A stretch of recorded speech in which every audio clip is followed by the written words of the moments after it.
காரில் கொண்டு வரப்பட்ட ஐம்பொன் சிலைகள் அதிரடியாக பறிமுதல் செய்த பறக்கும் படை அதிகாரிகள்.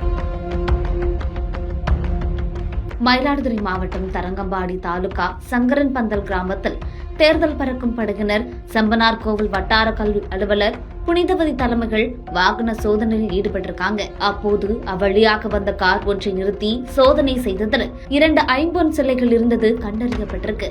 1 அடி உயரத்தில் இருந்த நடராஜர், சிவகாம சுந்தரி சிலைகளை கைப்பற்றிய தேர்தல் பறக்கும் படையினர் சிலைகளை எடுத்து வந்து திண்டுக்கல் மாவட்டம் செந்துறையை சேர்ந்த மாதேஸ்வரன் என்பவரிடம் தீவிர விசாரணை மேற்கொண்டுட்டு வராங்க.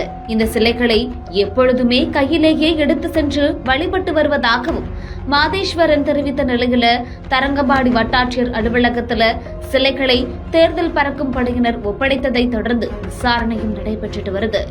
இது குறித்து சிலை எடுத்து வந்த மாதேஸ்வரன் கூறுகையில், தனக்கு சொந்தமான சிலைகளை கொண்டு வந்து சிதம்பரம் நடராஜர் கோவிலில் வழிபாடு செய்துவிட்டு பொறையார் வழியாக சங்கரன்பந்தல் செல்லும் போது தேர்தல் பறக்கும் படையினர் சிலையை கைப்பற்றியதாகவும் அந்த சிலைகளுக்கான ஆவணங்கள் தன்னிடம் உள்ளதாகவும் அதனை கொடுத்து சிலைகளை பெற்று செல்வேன் என சொல்லியிருக்காரு.